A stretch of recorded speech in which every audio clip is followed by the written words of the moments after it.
Shalom, shalom.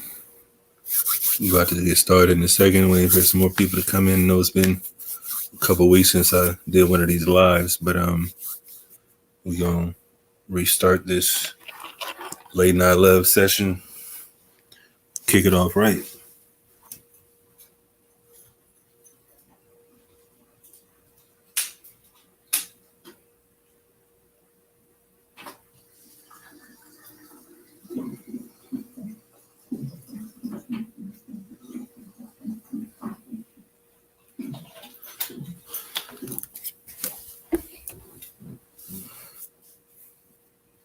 Like, share, subscribe. We're gonna start in a second. Hopefully more brothers and sisters chime in, as I go in a little bit. So as you can see, there's a typo, don't mind that. But it's gonna be about obviously more edification on the Israelites who are so-called Black, Hispanic, Native Americans in righteousness, and how come we haven't done it? So I'll give y'all a couple more minutes to file in, like, share the video, Baba Kasha.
All right. hopefully, like I said, more brothers and sisters chime in during this live stream. So, and obviously,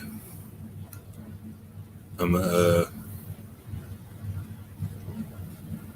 go in the spirit, and like I said, if I venture off in certain ways, we just gonna go with that. First and foremost, I want to give all praise, honor, and glory to Yahweh by Shem Mashiach Yahushua. It's all praise to the Heavenly Father, name His only begotten Son, literal ignorantly calls Jesus Christ. This is Officer Ayashawad out of the SICARII, Northern California sect, basically at San Francisco, where we teach. But we definitely like the city in the Bay Area, Sacramento, things like that. But mainly we in San Francisco, where there's a lot of foot traffic, where people are bugged the hell out, mind you. So, like I said, last week I didn't get to go live, but we back in the spirit, ready to teach our people. Whoever's watching in the future, the water, and like I said, Lord willing, you're edified, and we gonna go in. So let me share my screen.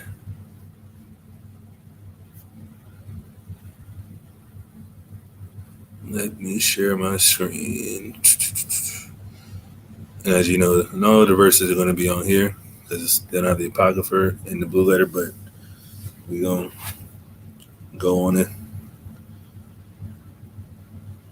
We're going to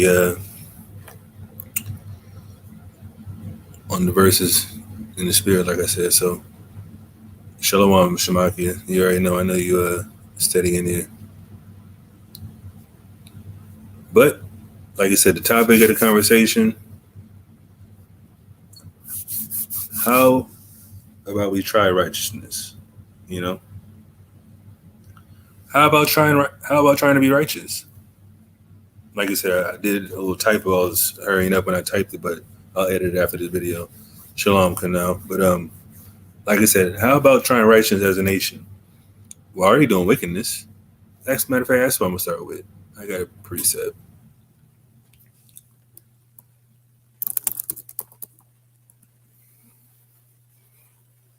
Let's get the precept first. I don't have it written down, but it just came to me through the spirit, like I said. So let's just go here.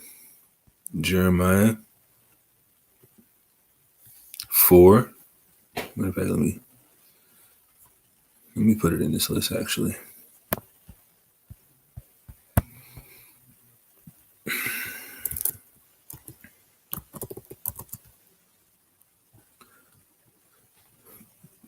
And that's a great precept to start with.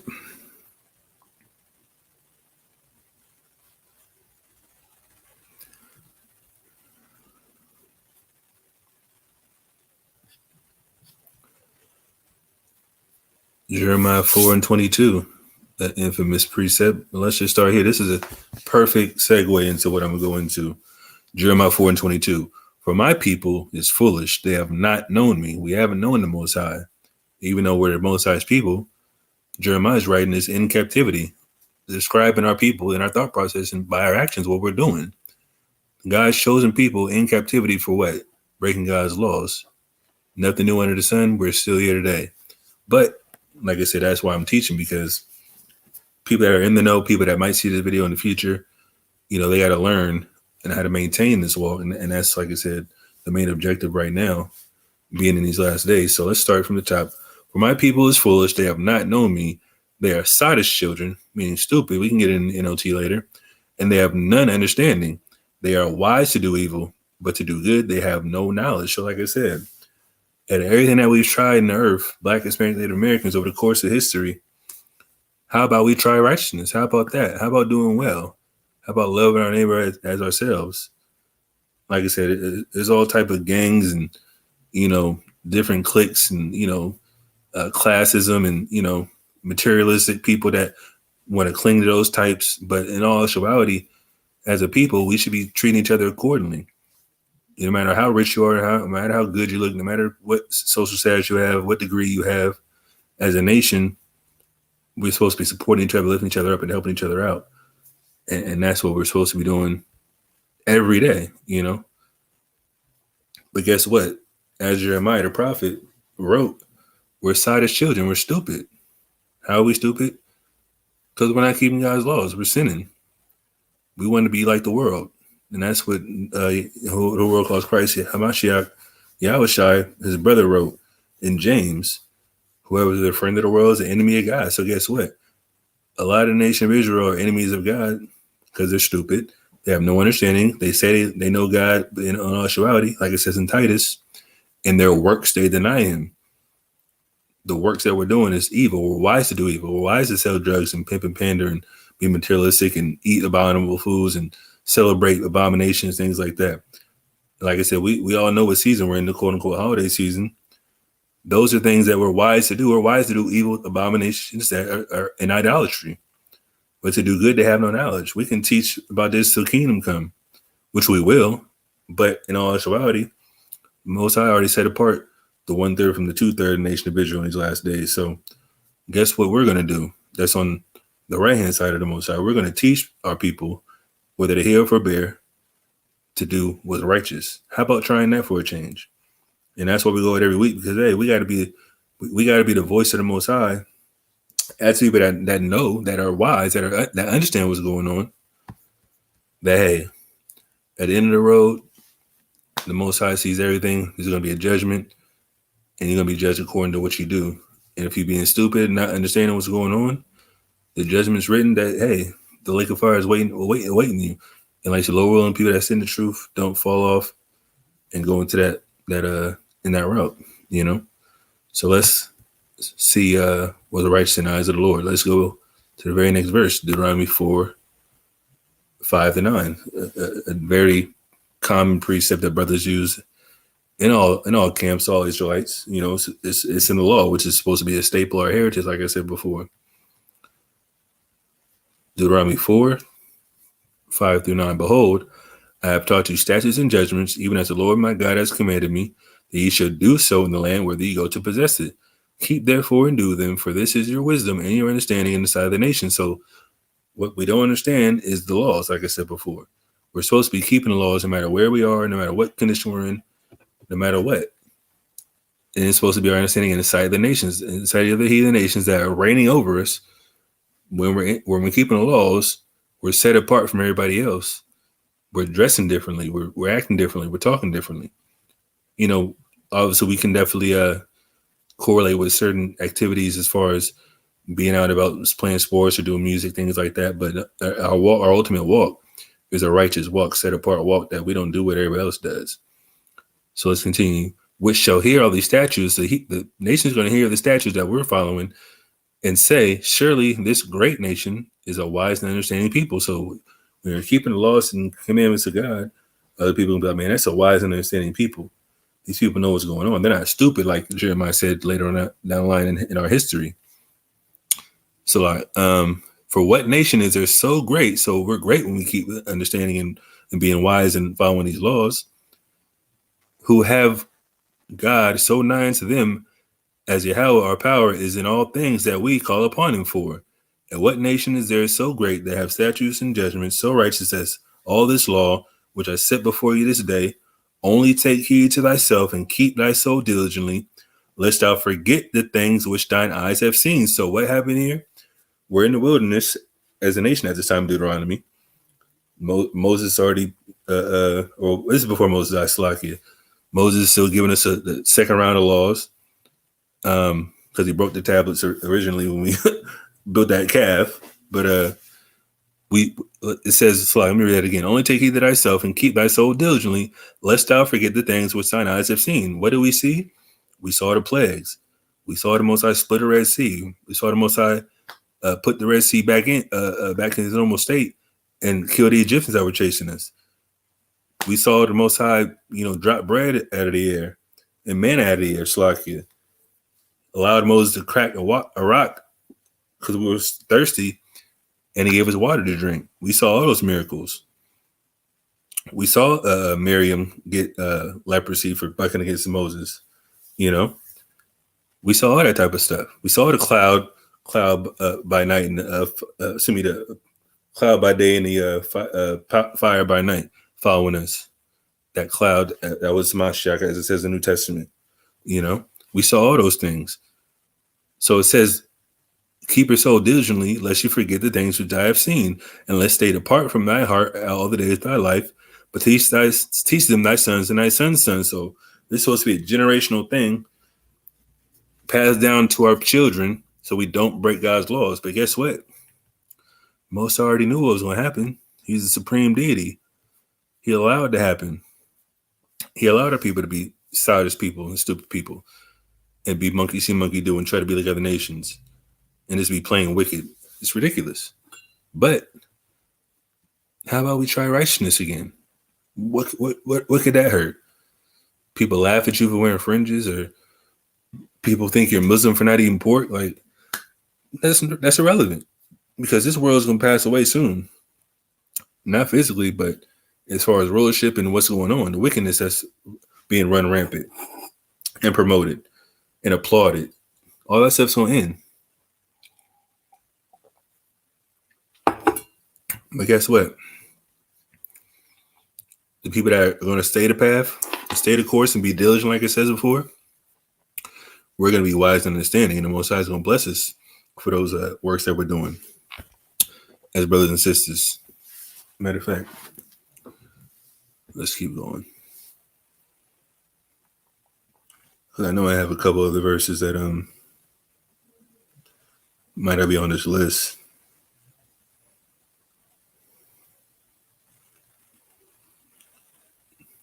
I got it in my phone. Hold on. Okay, I'm still on point. I have some Sirach verses in here. You already know I got to go to a different screen for that, but let's go to Hamashiach's words. Matthew 5:6 through 10. Blessed are they which do hunger and thirst after righteousness. How do you hunger and thirst after righteousness? Do exactly what the law says. Righteousness is found in the law. Like it says before, this shall be our righteousness in the sight of the nations. Keeping the laws, statutes, and commandments is a form of righteousness. And I know, I believe Deacon just went over this a couple of days ago in his little debate with the pastor who ran from Deacon in about 5 minutes flat, talking about the righteousness isn't found in the law, but the law says something different. And when Yahushua is referencing it in Matthew 5, long before he passes away, how do you hunger and thirst after righteousness in this context? I would love to ask that question to a Christian. What righteousness are you thirsting for and hungering for? It's obviously doing the works of the law, the works of God, which is the law, Salakia. Shalom, break bread and build in Alexandria. That's pretty much the bottom line. Yahushua was the standard for righteousness. And we're going to get another precept. I don't have it on here, but it has hit me. Let me see. Hold on a second.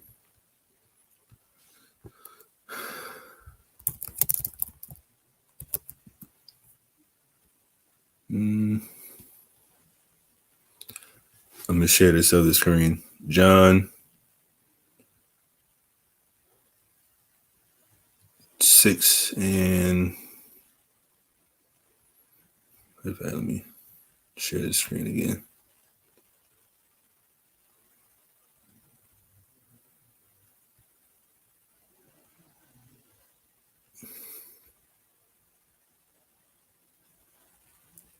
John 6:35. And Yahushua said unto them, I am the bread of life. He that cometh to me shall never hunger, and he that believeth on me shall never thirst. So people, this is in reference to obviously aspect of faith. A silly Christian or somebody don't believe in the Bible, this is a sidebar. But he told him to eat the bread of his body and drink the blood. Like, no, bro, we're not cannibals. That's ridiculous. It's in the law to not eat blood, even in other animals, not let alone a person. It's a symbol referencing us taking on what he's taking on as far as being righteous, walking as he walked, and being persecuted for it. That's what it's representing. Taking up our cross and following him. We're not lifting up a big old 2x4 beam. Like, that's ridiculous. It's talking about being persecuted for what he stood for, or following after his footsteps and doing the same exact thing in these times. So obviously, when it's referencing, hold on, let me stop this. Let me go back to what I have. Matthew 5 and where was that? Oh, the very first verse, Matthew 5 and 6.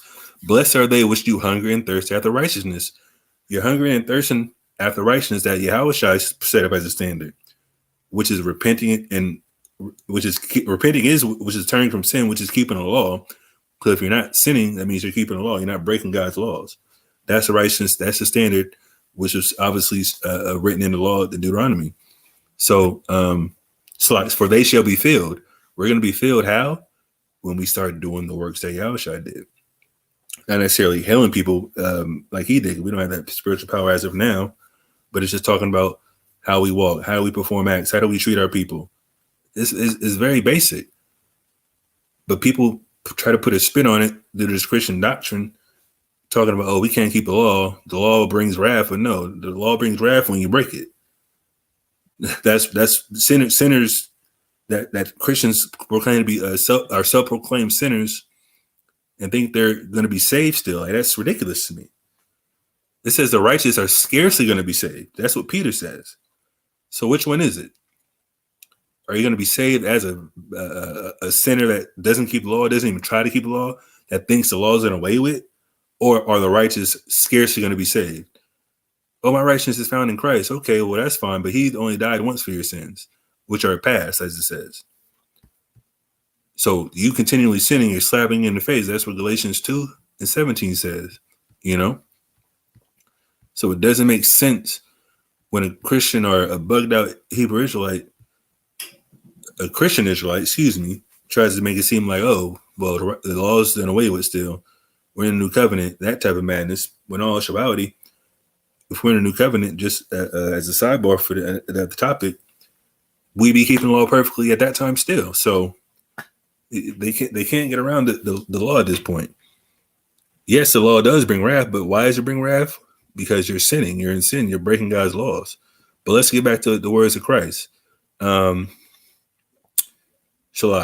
verse 7. Blessed are the merciful, for they shall obtain mercy.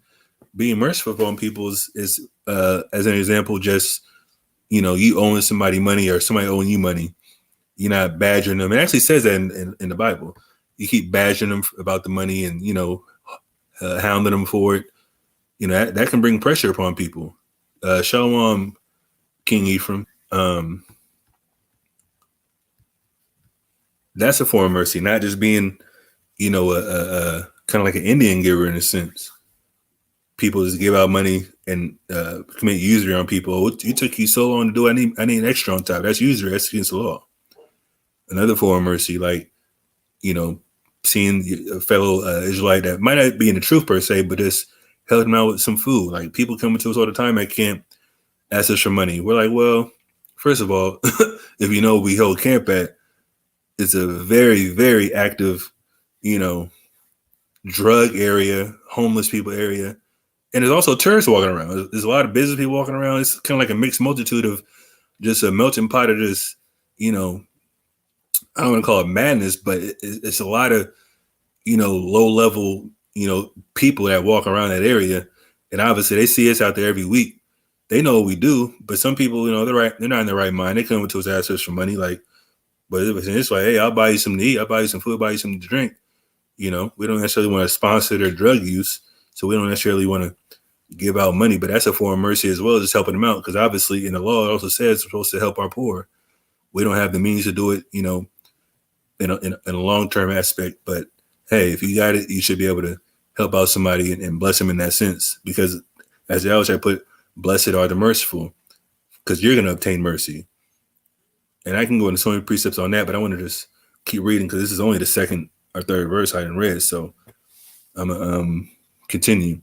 Blessed are the pure in heart, for they shall see God. If you're pure in heart, meaning what? Pure in your mind, your thought process. Because, I'm going to bring up something else. I actually have to, now that I'm going into this topic. James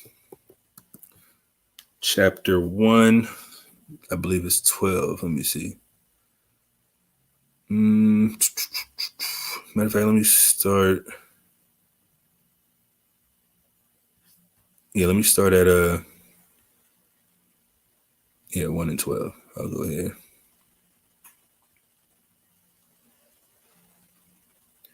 What if someone tells you they'll pay you back by a certain time and you need it, but they don't pay you in time?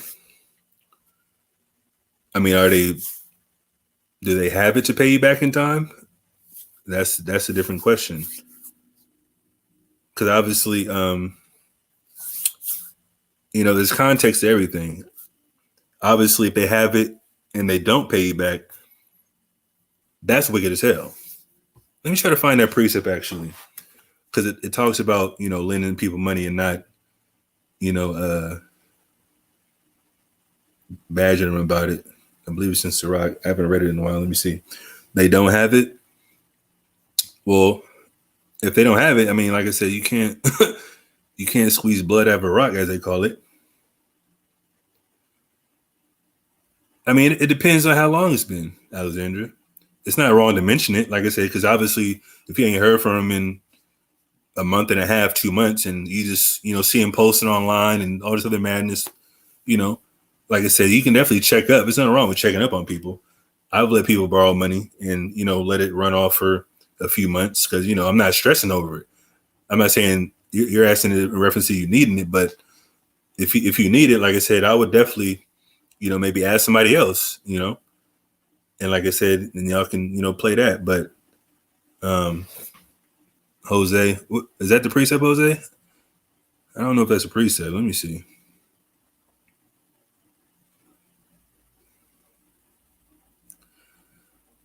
Proverbs 3:27, withhold not good from them to whom it is due, when it is in the power of the hand to do it. That's a great precept. On the bar, Alexandra. It's actually something different though. Damn, let me see if I can find it. It's in the Apocrypha.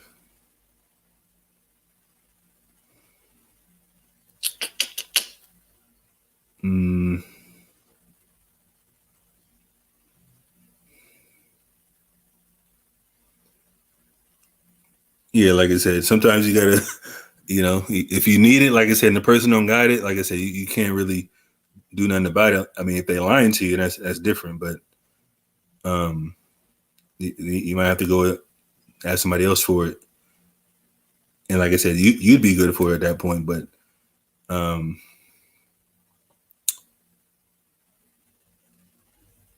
I definitely not. I wouldn't try to get mad at them if they don't have it. Like I said, sometimes you gotta hold the L, but you gotta know like, hey, the Most High saw what they did. You don't want to wish evil upon them, but at the same time, you also don't want them thinking they can just skate with quote unquote stealing from you. That kind of be in the realm of stealing. So, and the Most High gonna have to do something about it. But you did the good deed. The Most High gonna see that, and like I said, he gonna definitely bless you 7-10-fold after that. Let me see. See, I don't even remember how it's worded in the Apocrypha. Jeez, hold on.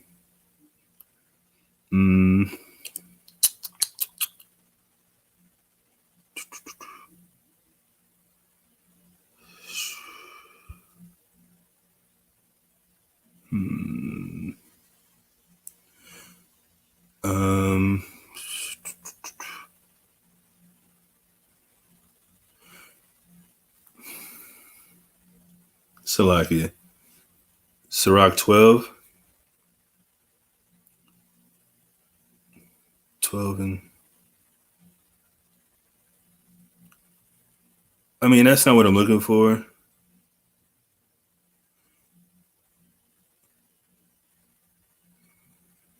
Well, actually, that's a good precept.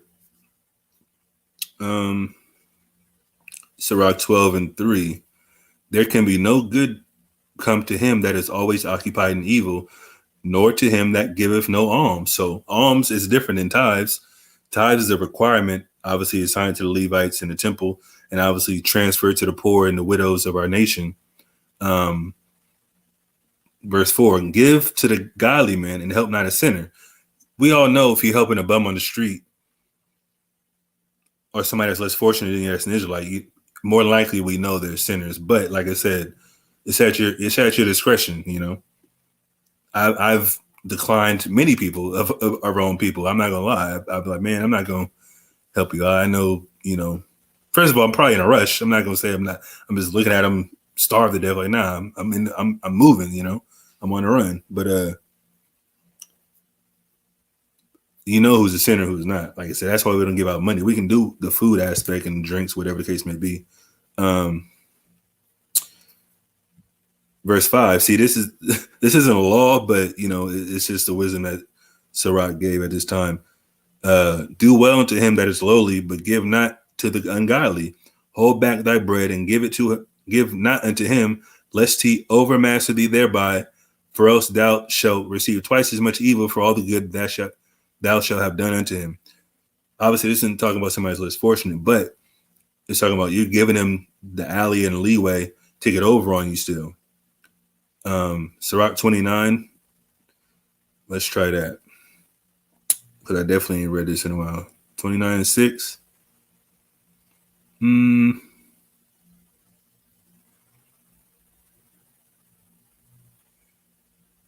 Oh, yep, you're right. That's powerful, King Ephraim. That's right, Alexander. Sirach 29:5. Matter of fact, let's start at 1. Yeah, maybe Alexander, maybe. That's definitely true. But like I said, you can't even stress over that, honestly. I can understand if it's a lot of money. That's different. Like I said, I definitely be hot and, you know, knocking on somebody's door. You feel me? You know, see him in the grocery store line. Hey, go ahead and, you know, cash at me. But let's start here. Sirach 29:1. Matter of fact, let me bring it up on the screen. I want y'all to see it as well.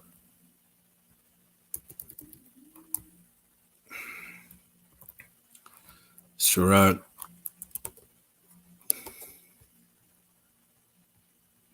29.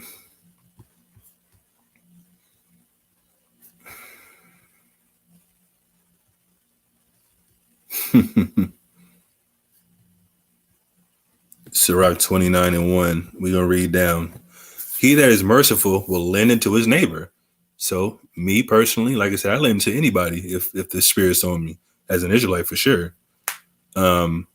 Your neighbor is your fellow Israelite, as is written in Leviticus. We're going to get to that as well in a second. And he that strengthened his hand keepeth the commandments. Exactly. So we're supposed to help the needy, help the poor, help our people. Sirach, like I said, he's not necessarily saying anything wrong, because, you know, you definitely want to, you don't want to heed somebody that's going to further their ignorance and sin, you know. But like I said, the Spirit going to move you to help who you need to help. You know, there's a difference between helping somebody that you've known for a while and helping a stranger, you know. Excuse me, even though that person that you might know for a while, like, you know, maybe Alexander's experiencing, they might, you know, just skate off with your bread. I didn't took L's before over time. Am I tripping off of it? Not necessarily. I'm doing what's right in my spirit. And the Most High, like I said, brought me into the truth. You know, after that, I'm like, hey, I can't really be upset, but at the same time, you know, the Most High allowed it to happen for a reason. Sirach, verse 2: lend to thy neighbor in time of his need, and pay thou thy neighbor again in due season. See, lend to the neighbor in his time of need and pay him again in due season. So if you got it once, you got it, you know, later down the line, it's not a problem if you help him. But let's see what else it says. Keep thy word and deal faithfully with him. So if you promise to give him something, hey, I get paid next week, I'm gonna try to shoot you something in. Make sure you keep your word. Maybe $50, maybe $100, might be, you know, $200. Who knows? But you got to keep your word. And thou shalt always find the thing that is necessary for thee. You know, and that can be, you know, anything under the sun. Like I said, so let's just say, you know, you give somebody some bread 2-3 weeks later, like, man, I need to, you know, buy something for such and such, my car or whatever. I need a deal on something. Made the Most High line you up and set you with a person to give a discount somewhere, like that type of thing. You're going to find what's necessary for you, whether it's a deal, whether it's a, you know, somebody else that can hook you up for a benefit in another aspect of life. That happens a lot. It's necessary to build a relationship for a different type of resources and certain things as well. Many, when a thing was lent them, reckoned it to be found and put them to trouble that helped them. So this is what, some people experience. So, like it says, many, when a thing was lent him. So if you lend somebody money, reckon it to be found. So they found the money back and put them to trouble that helped them. So I don't want to, blast his sister's name too much, but she just referenced it. You probably didn't get it back because you got it from an ungodly person or a person that, that's basically troubling you because you didn't get your money back. That's how it works. The Bible is cold, man. This apocrypha is cold as well, especially Sirach. Till he have received it, he will kiss a man's hand, and for his neighbor's money, he will speak submissively. So what's that talking about? So basically, if somebody's asking you for money and he knows you got it, okay, and you basically putting it off, maybe holding off for a little bit, might not necessarily you forget or trying to not help them, but they're gonna butter up to you. They're gonna always try to be around you. Oh, you got money now? Let me just be around them for a little bit so I can just reap the spoils type thing.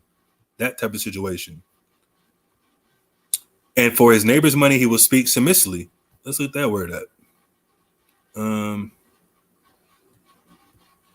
Because this apocrypha don't have a lexicon, so.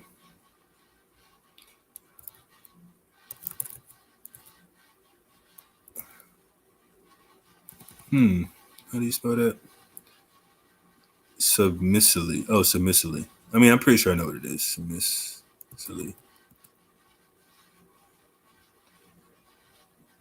It's submissively. Why did it do that? Not bad.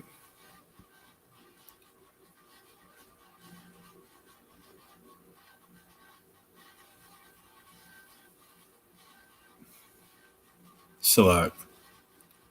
I don't know why it's not coming up as just a regular word. I'm just gonna read it for you. I'm not gonna switch screens. So submissively, in a way that allows yourself to be controlled by other people.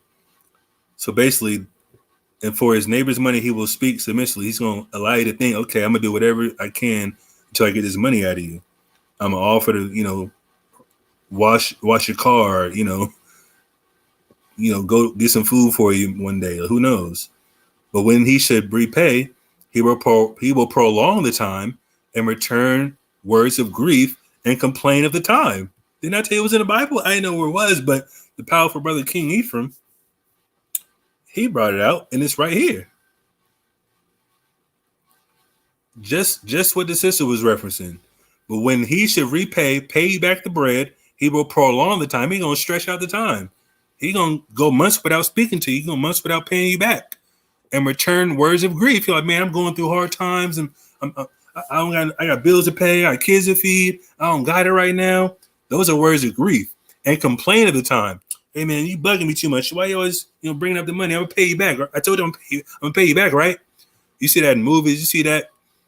You see that in everybody's walk of life. RSV.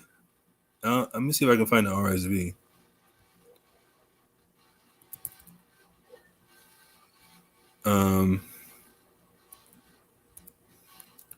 Where's the RSV at?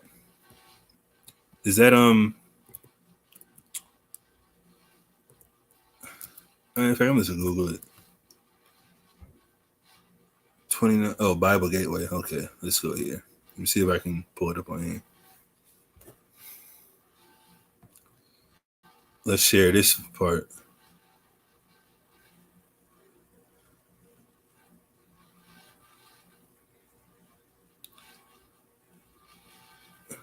All praises. Yeah, I mean, I know all praises. Everything's in the scriptures. That's what's saying all praises to.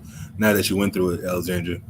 But yeah, I haven't read that verse in a while, but I knew it was in there. But that's why we got powerful brothers to assist me, What the hell? Sirach 29:5 in the RSVs.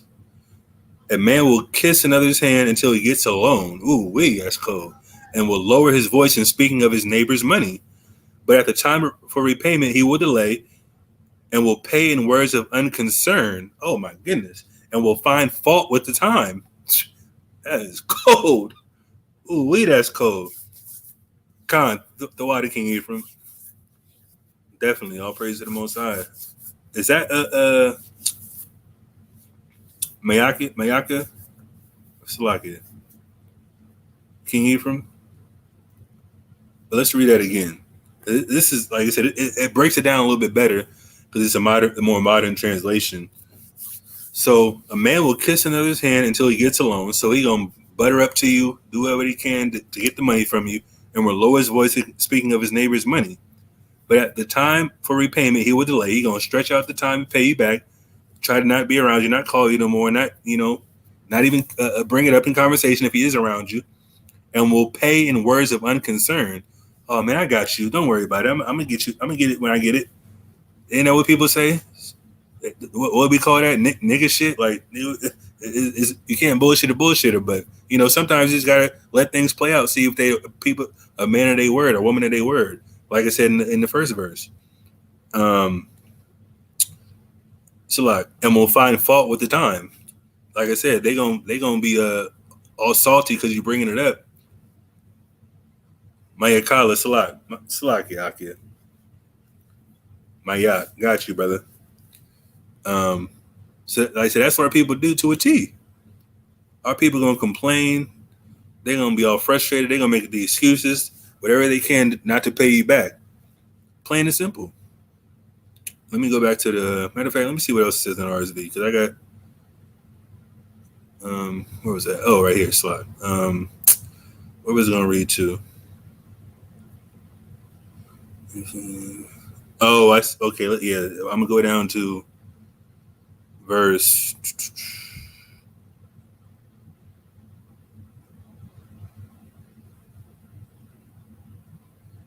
I'm gonna go down to verse 10. So I'm at 5. I'm gonna go back to the other version real quick, and then I'm gonna go to the RSV if it breaks it down a little bit better. Sirach 29:6. If he prevail, he shall hardly receive the half, and he will count as if he had found it. If not, he have deprived him of his money, which is stealing, and he have gotten him an enemy without cause. You're gonna have disdain for that person. You're gonna be like, man, this dude, he said he's gonna do this and this. He said he's gonna pay me back. Spent 6 months later, still ain't paying me back. Like, man, I can't be around that dude. You're gonna develop an enemy without a cause for trying to basically technically steal from a fellow Israelite that you thought highly of at one point in time, that you wanted to help out so they can get ahead, so they can bounce back, and then they can repay you. Like I said, if it takes 6 months, like I said, that's fine, but they got to communicate. Communication is key in every aspect of any type of relationship. But if you're not trying to communicate, you're trying to skate around the situation. That's what people are known for. And like I said, that's a sin in God's eyes. You feel me? But where's it say? Like I said, and he have gotten him an enemy without cause. He payeth him with cursings and railings, and for honor he will pay him disgrace. That's what's happening. Let's see what it says in verse 6 in the RSV. If the lender exert pressure, man, this is cold. If the lender exert pressure, he will hardly get back half, and he will regard that as a windfall. If he does not, the borrower has robbed him of his money. Like I said, it's robbery. You're stealing from an Israelite. And he has needlessly made him his enemy. You did it for no reason. You somebody that you trust that trusted you, or and vice versa. That obviously you trust them enough to know that they're going to lend it to you first and foremost. And that person that's lending it to you is trusting you that they're going to pay him back in a timely fashion. But guess what? Instead, you robbed him of his money. And now he can't trust you anymore. That's a simple way to break trust. Not paying somebody's money back because that's their livelihood as well. Bills ain't gonna stop as long as we're in America. Period. Whether you got $1 million or $2,000 a month, you feel me? So our people got to realize that the money ain't big, but at the same time, if they got it to assist you with it, you got to know, hey, he helped me out in my time of need. I got to pay him back, in a timely fashion. But instead, like I said, he has needlessly made him his enemy. He will repay him with curses and reproaches. So person that borrowed money from you, once you apply pressure, like it says, that person's gonna curse you out for pestering about the money that they borrowed from you. Isn't that madness? It's that's black and Hispanic people to a T. This is how you know it's about us. This is written in what, 200 BC? Over 2,000 years ago? It's ridiculous. Rad Devera, I'm gonna answer that question a little later. I'm already behind in the lesson, but I'll definitely let me just read it real quick.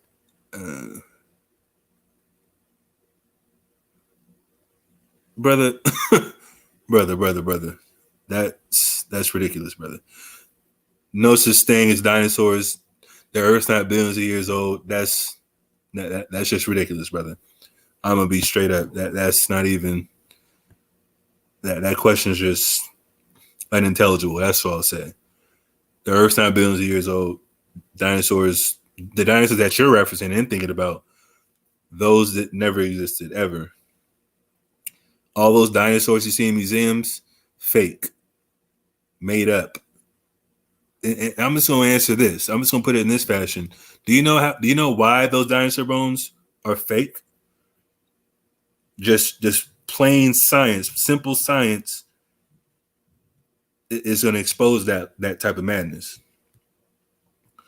Because first and foremost, bones decay. Do you mean to tell me those dinosaur bones lasted over millions of years? Like, it's ridiculous. Even if they say, oh, it was encapsulated in amber, like, that's what they find, like the little scorpion, what is it called? The little scorpion bodies in a little amber, like the ash and amber, whatever the case may be. No, they're digging up bones like they died last year. Like, no, that's impossible. Those bones would have been disintegrated. There's no such thing. Sir. The Bible does talk about dragons. It's not talking about no goddamn Harry Potter or no what's that shit? So like, yeah, I don't mean to curse, but I'm just saying, like, come on, brother. It's not talking about no literal dragons. Dungeons and Dragons, like no flying fire-breathing dragons, bro. No, I'm sorry. It doesn't make any sense. But anyways, man, let me get back to this lesson, man.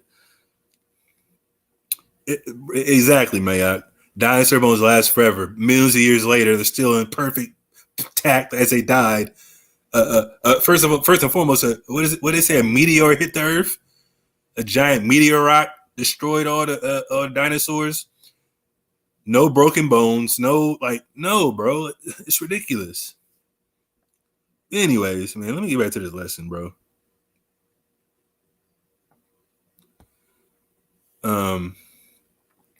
Yeah, Shamaki is figurative, my brother. The brother Rad Devera. All I can say, no. Those dinosaurs that you're thinking about, no, those never existed. That's the white man's way of trying to exclude God in the creation story. That's what they're getting at. That's what they want to believe. There's no divine creator. There's no spirit, a deity. There's no deity that created the earth. No, that's impossible. The white man wants to be God. The white man wants to have his science rule and have it in everybody's forefront. It's ridiculous, man. There's no such thing as no goddamn Triceratops, bro. I'm sorry. The T-Rex with the short arms, like, no. Jurassic Park, fiction.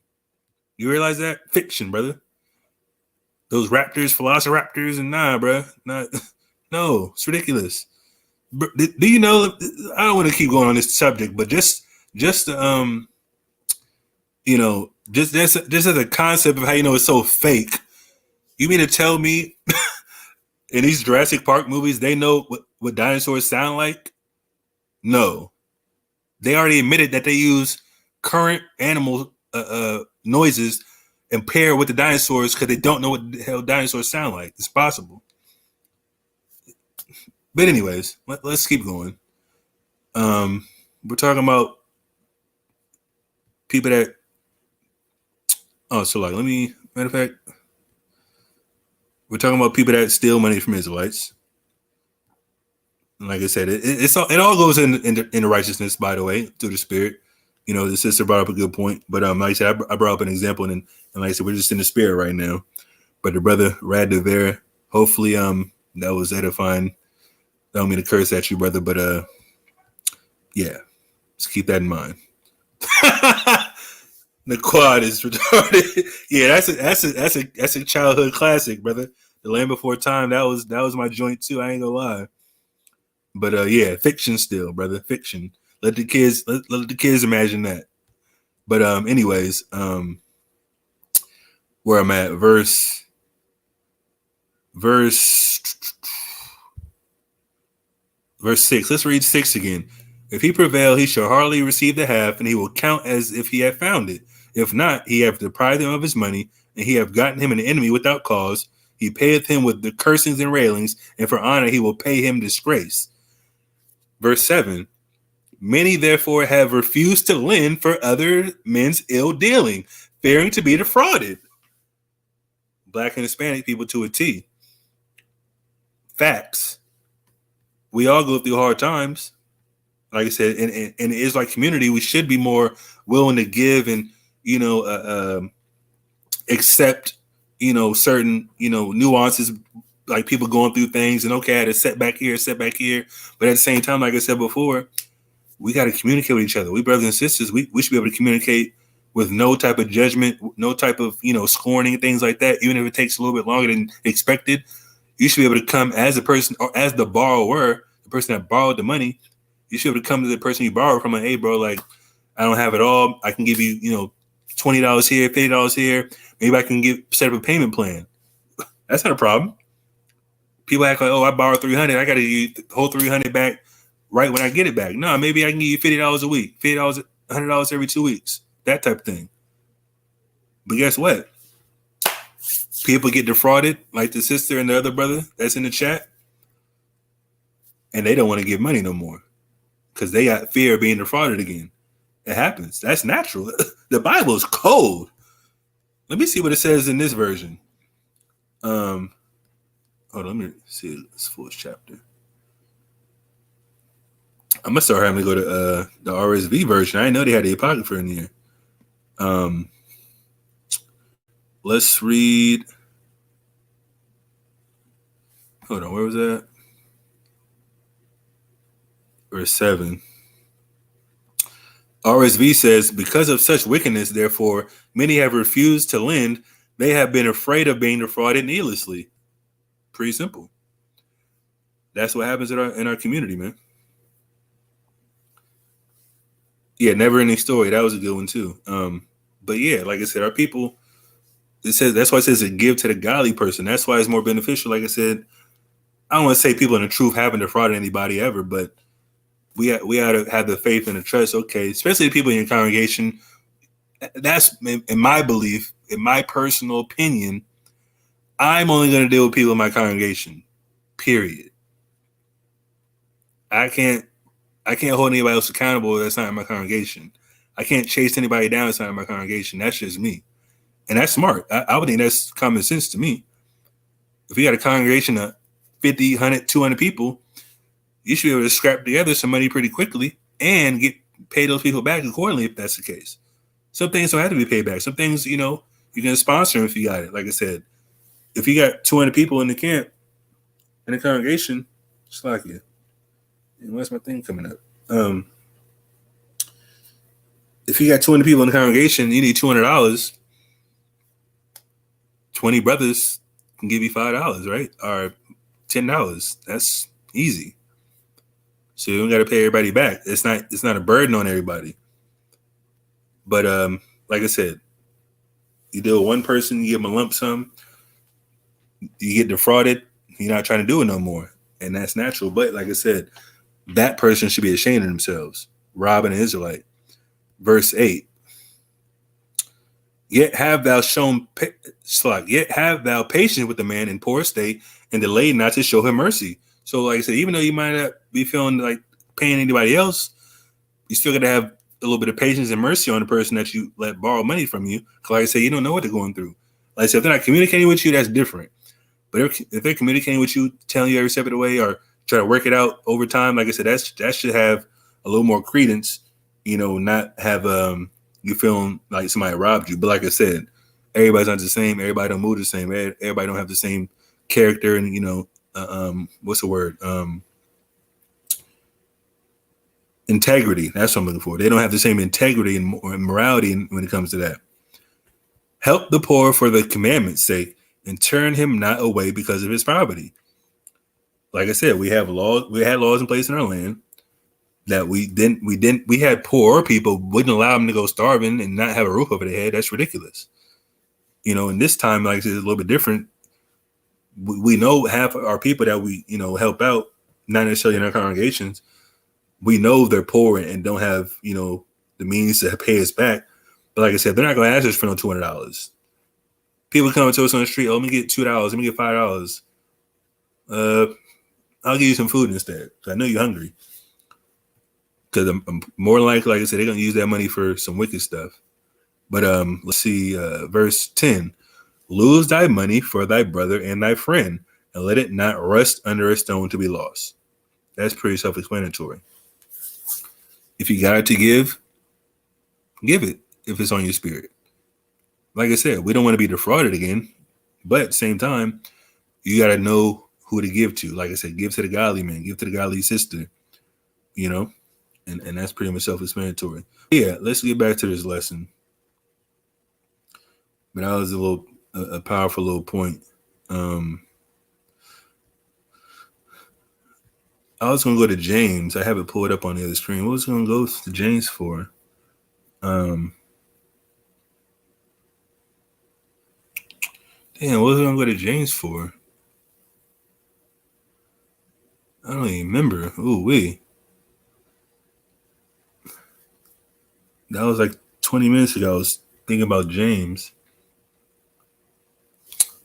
What was I talking about? Lord in Christ. Let me see.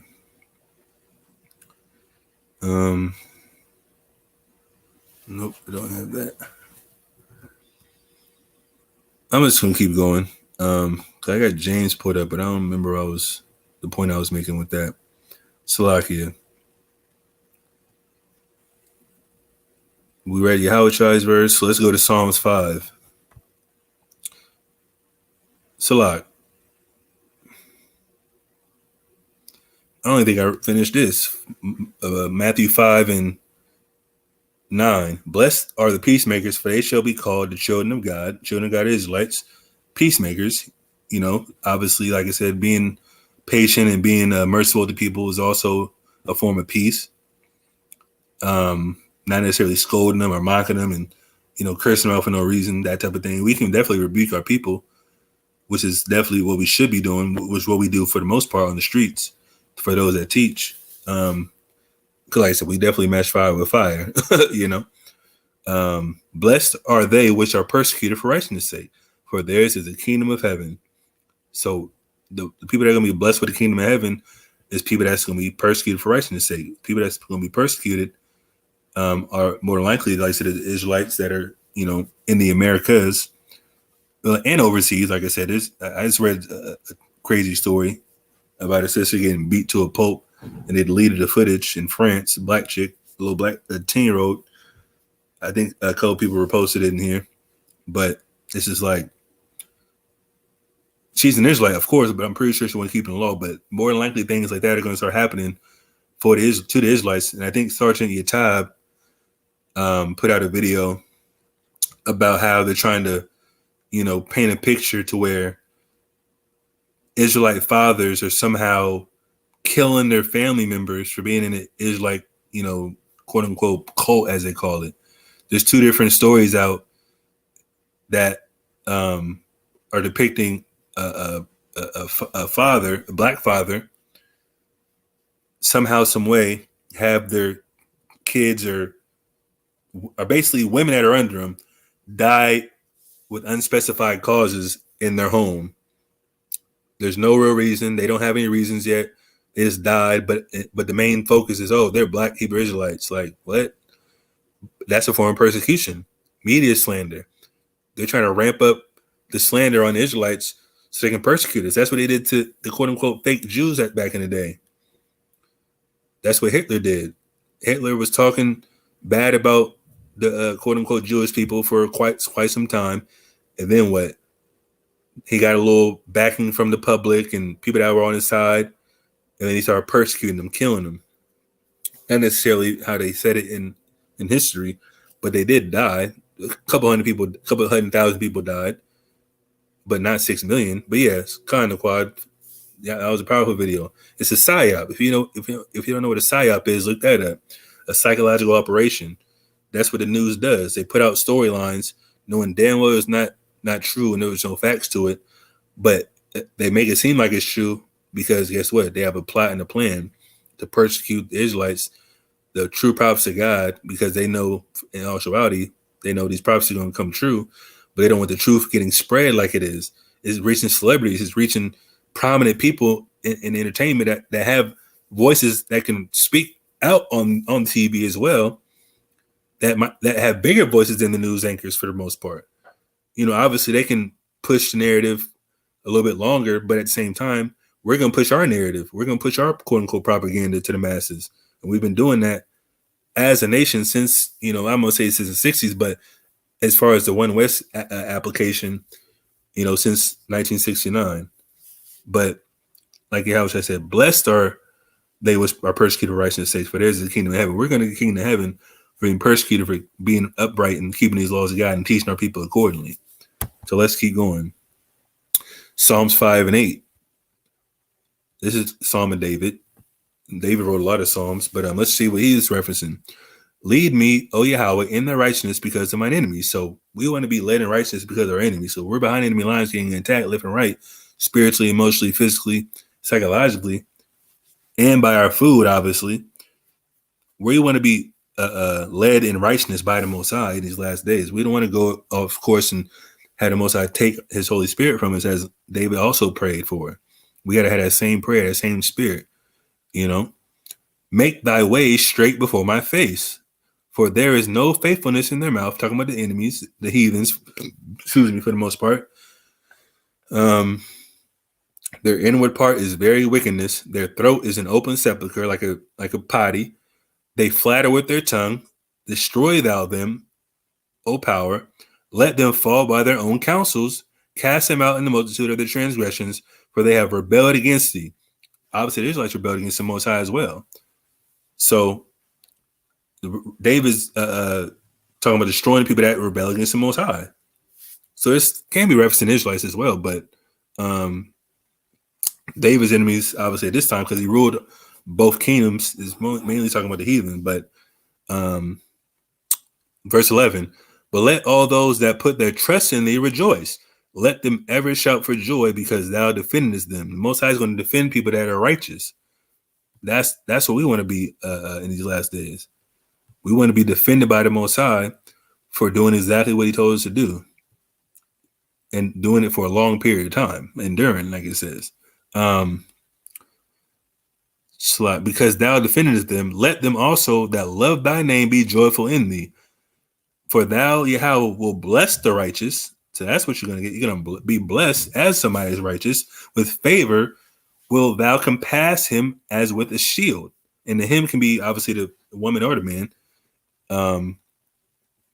But it says it's going to compass him about with a shield. You're going to be protected. You're going to be defended, like it says before. If you're righteous and you follow the ways of the Lord, Most High going to protect you.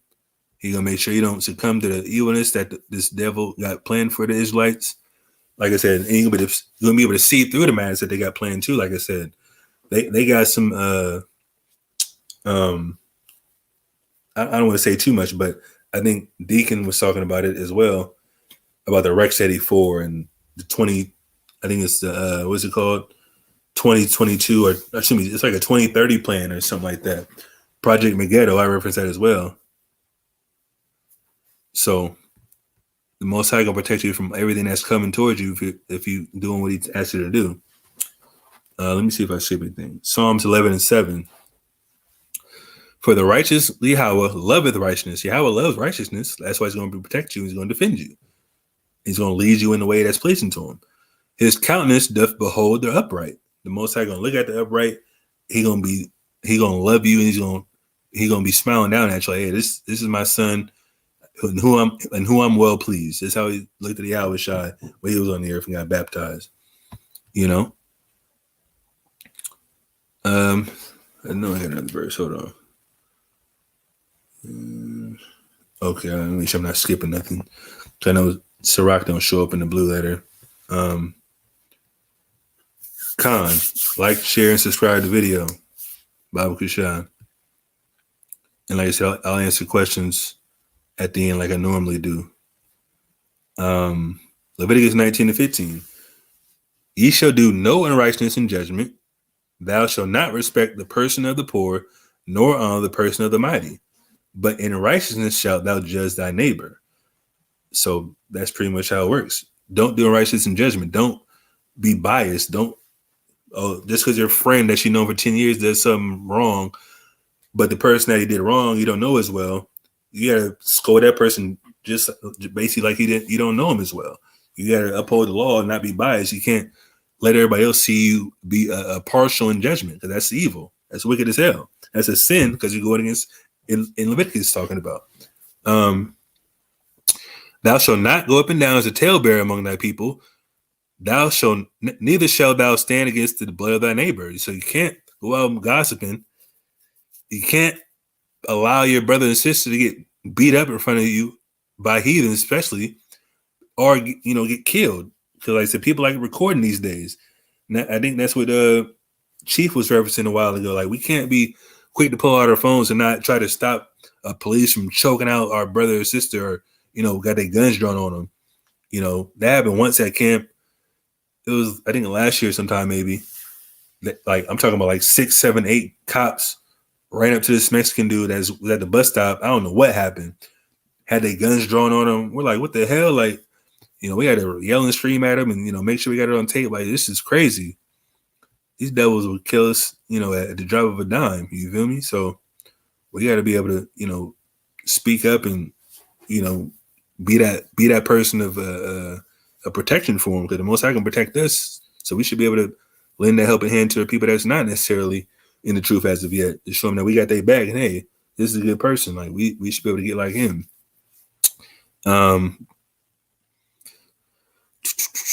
I am Yahweh. Thou shalt not hate thy brother in thy heart, neither shalt thou anywise rebuke. Thou shalt in any wise rebuke thy neighbor, and not suffer sin upon him. Thou shalt not avenge nor bear any grudge against the children of thy people. Thou shalt love thy neighbor as thyself. I am Yahweh. Period. Don't allow people to sin, because sin got us in captivity. Don't hold a grudge. That's you can hold a grudge if somebody robs you of your money, but that's why you gotta be able to, see it as a lesson. Like, okay, I know who not to give money to now. I know who not to be around anymore. Who I can't trust. Most High allowed that to happen. Like I said, you don't have to necessarily hold on to it forever, because I said, you want to hold a grudge against somebody, but at the same time, okay, this person did this to me. I know how they are. They're not people I want to be around. These aren't people that I can trust. And that's a good thing in certain aspects, because if you can't trust them in money, you can't trust them in a lot of different areas. But loving your neighbor as yourself does, come with challenges as well, because sometimes you can love them, but you might not like them, if you get my drift. That happens in relationships a lot. Hold on. Let me make sure I'm not skipping the verse. Deuteronomy 6:25. Okay, then I'm gonna go to Sirach. Let me go here before I forget.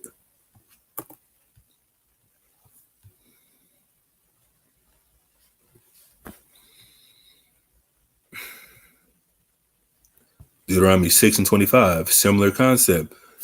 And it shall be our righteousness. So the law is going to be our righteousness, because it's in the law, if we observe to do all these commandments before Yahweh, our power, as he have commanded us. The Christian, like I said, Christian will say, oh, you can't, the righteousness isn't found in the law. But Yahweh was righteous by keeping the law, right or wrong. Like, of course he was.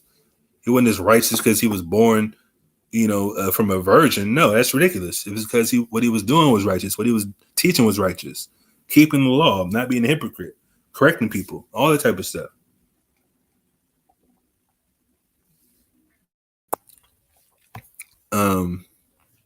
Sirach. Oh, okay. Let me go back to Sirach now.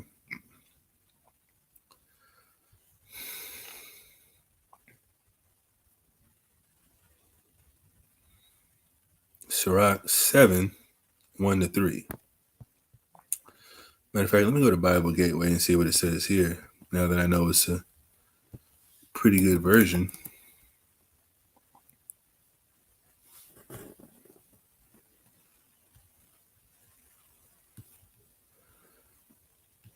Pretty similar. Sirach 7:1. Do no evil, so shall no harm come unto thee. Depart from the unjust, and iniquity shall turn away from thee. Pretty basic concepts, simple concepts. Don't do evil, so no harm come to you, because the Most High can judge you anytime. Depart from the unjust, meaning people, and iniquity shall turn from thee. So if you're with somebody that's doing wickedness, you're not necessarily with it, why even hang around no more? You in the truth now, right? I mean, this is a theme that we're teaching our people that's in the truth. Don't be around people that's doing wickedness or, trying to get you to do things. That stuff rubs off on you. My son, sow not upon the furrows of unrighteousness. So don't double down on righteousness. Don't, dig in. Don't be around it, like I said. And don't let it fester in your spirit. And thou shalt not reap them sevenfold. Meaning what? The judgments. The things that you're doing, that unrighteousness, which is a sin, Most High is not going to allow it to pile on you and basically adding sin unto sin, as is written. Let me see. Okay. That's all I have for that. Let me go back here. Job 30. Yeah, Job 35 and 6-8. If thou sinnest, what doest thou against him? So this is, I believe this is the Edomite speaking. I ain't gonna lie, but this is a good point that he's referencing. If thou sinnest, what doest thou against him? So what are you gonna do if somebody sins? Or if thy transgressions be multiplied, what doest thou unto them? So what's gonna happen if you keep sinning? If thou be righteous, what givest thou him? So what are you gonna get when you're righteous too? Like if you sin, what you gonna get? If you're righteous, what are you gonna get? Or what receiveth he of thine hand? Thy wickedness may hurt a man as thou art, and thy righteousness may profit the son of man. Period. This is being judged by your works right here in Job. The wickedness may hurt a man as thou art. If you're doing wickedness, you're gonna get hurt for doing wickedness. If you're righteous, it's gonna profit you because what? It's a benefit in it. There's blessings in it. And this is what Job was being told. And this is what we have to teach our people.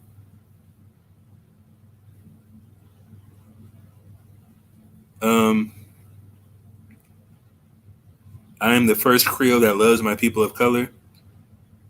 I mean, I ain't gonna lie to you, brother. Or I don't know if you're a brother, but you're typing like a Hamite. I'm just gonna be frank. How are you doing, brother Hebrew? Shalom. Enjoy the teachings on the streets. I'll be doing. I love this. Listen, if you're a brother, Slakia, I don't want to just assume. But the grammar is a little less than suffice. But I understand. Appreciate you. Definitely, we want to teach our people, and I'm glad you enjoy the teachings, brother. I'm glad you love the truth. I'm just saying you just type like a Hamite. Slakia. So yeah, that's what I wanted in Job. Powerful few verses that I was reading about. So like I said, how about we choose righteousness? How about trying righteousness? That's the focal point. Because there's benefit to it. Like I said, there's blessings involved. Wait a minute.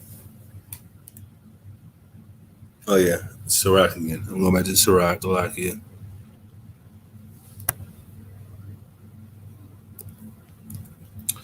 Sirach 34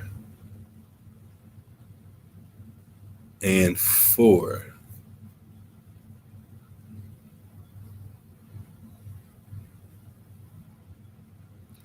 Sirach 34 and 4. I believe. You know what I got? Oh, yep. Sirach 34 and 4. Of an unclean thing, what can be cleansed? And from that thing which is false, what truth can come? So it's referencing. It can be, food. It can be an action that you do that makes you unclean. What can be cleansed if you're unclean?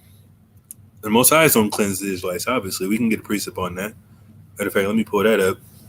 Joel, excuse me, 2:20.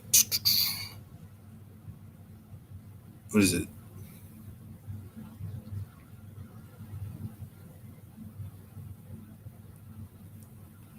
Joel 2. Or is it 3? Hold on, let me.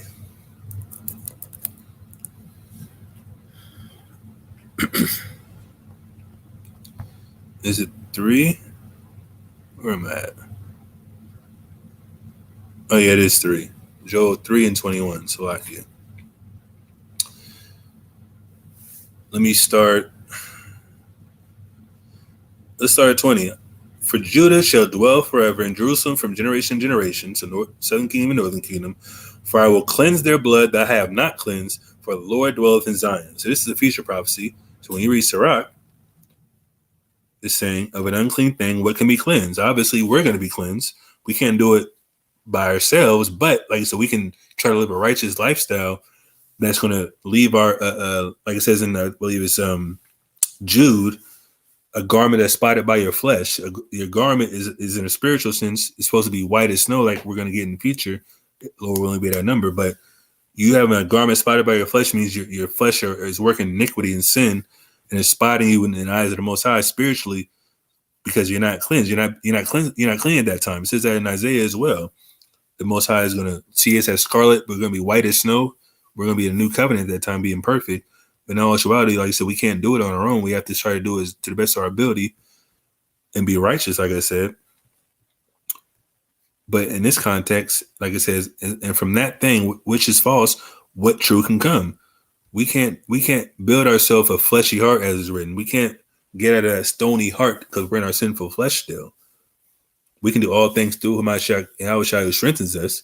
But like I said, we fall short sometimes. We have carnal thoughts sometimes. We get in our flesh sometimes, whether it's, over certain things that people do to us or just in our thoughts as well. And that's how you said we got to, meditate on the word day and night and make sure, hey, we're doing the right things in our daily walk and not thinking we're above rebuke and reproach and, being over righteous in a sense. Because it says what our righteousness is filthy rags still. We're in captivity for a reason. Like I said, we're finding our way out spiritually by keeping the laws, but we know 2/3 of our people are still going to be destroyed for not hearkening. So guess what?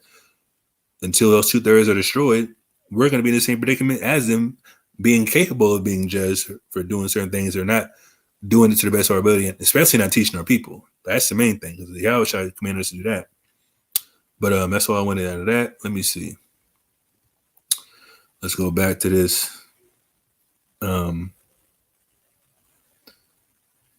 Few verses I got.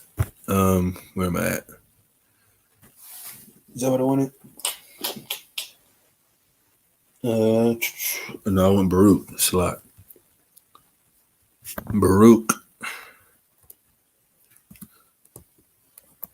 2 and 6. Where am I at? Oh, Slot.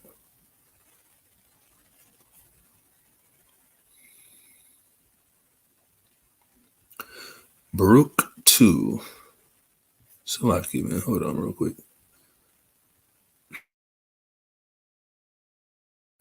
I'll be right back.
All right.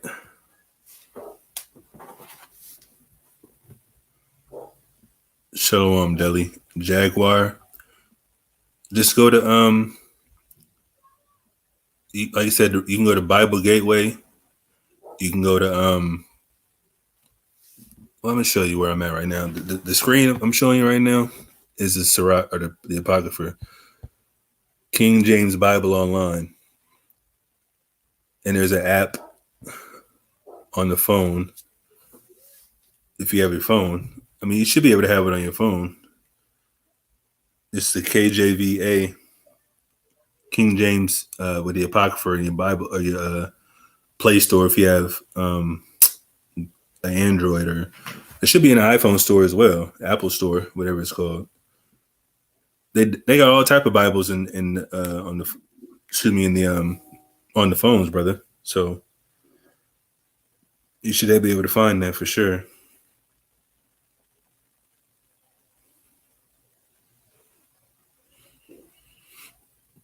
But let's see. What Bible Gateway is the open gate? What are you talking about?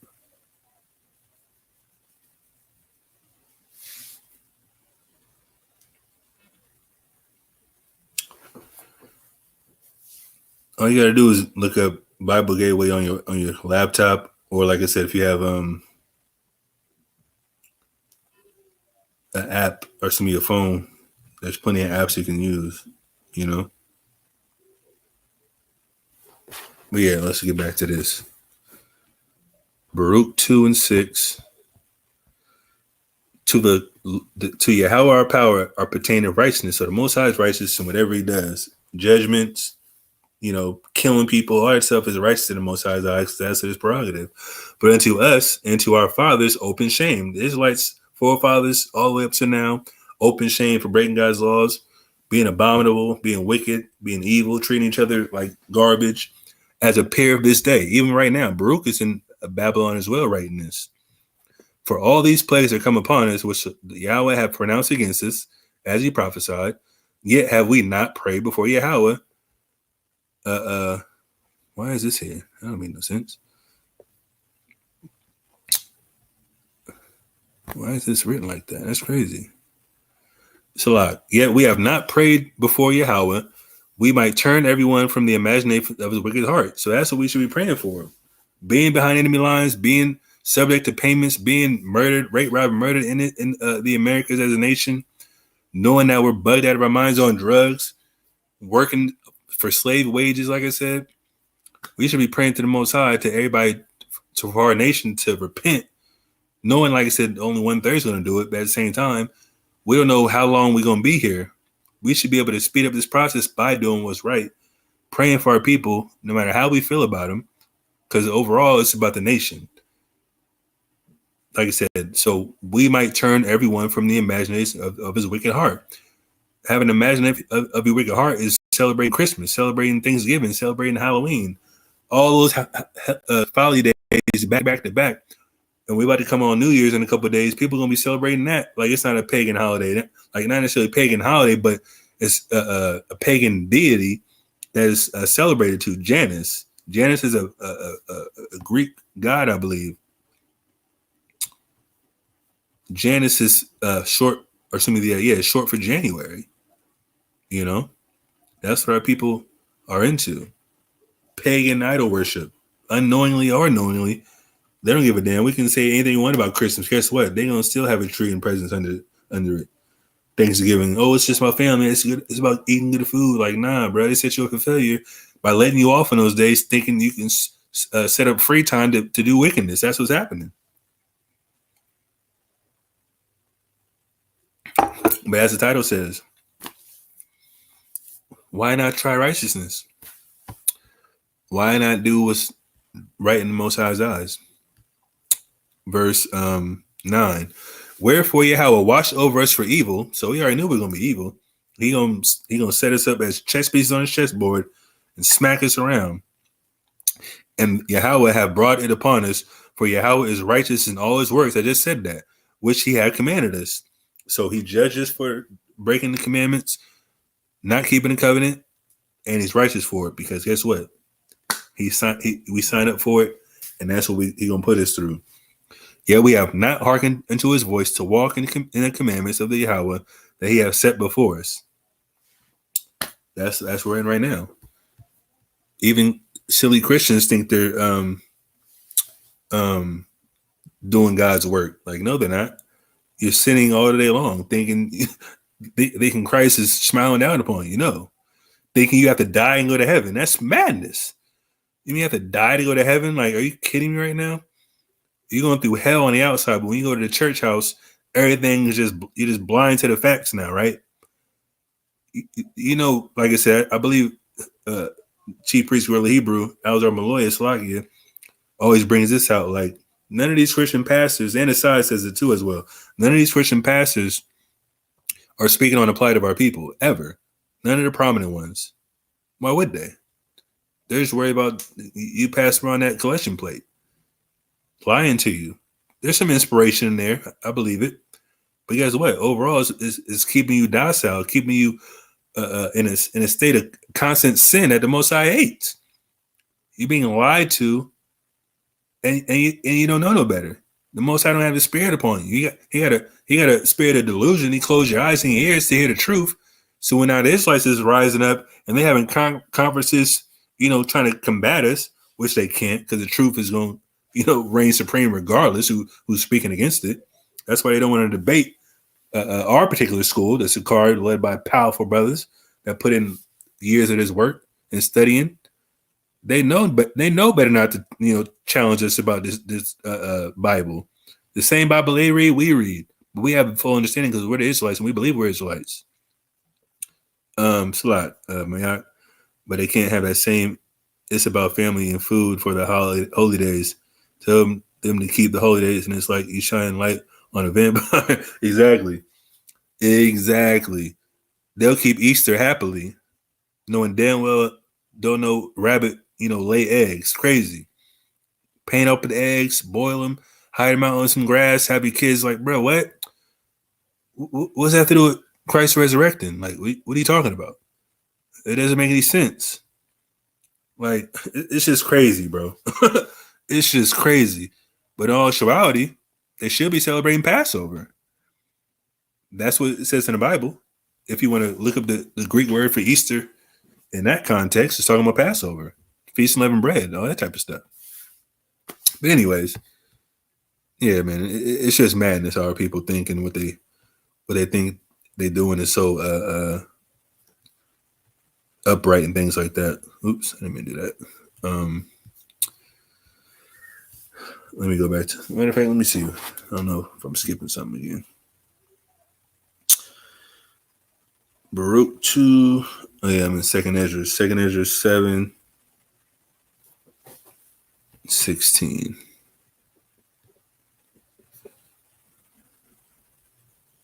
Still here.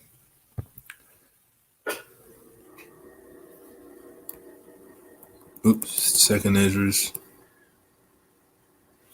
7. And what am I at? 16.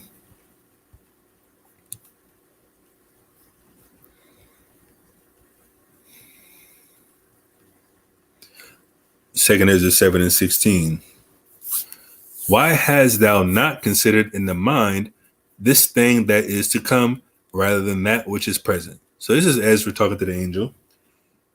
I'm not saying this isn't or this is the all the way context of what he's referencing, but this particular passage or these passages I'm gonna read goes into the title, like I said, of the video, and obviously references the Israelites, which is what the Bible is all about. So I'm just gonna read it and then I'm gonna break it down as I go.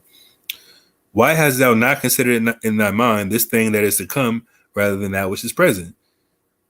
Then answered I and said, O Yahweh, that bears rule, thou hast ordained in thy law that the righteous should inherit these things, talking about the kingdom, but that the ungodly should perish. Nevertheless, the righteous shall suffer straight things. So people that are righteous, like I said before, the righteous are scarcely going to be saved. So guess what? The righteous shall suffer straight things. What's straight things? Hardships, trouble, turmoil. Matter of fact, let me see if that's in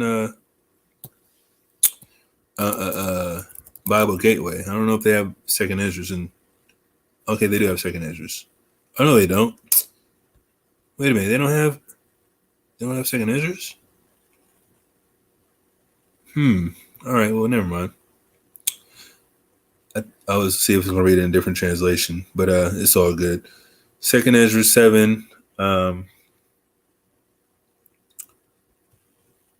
and 18. Slot.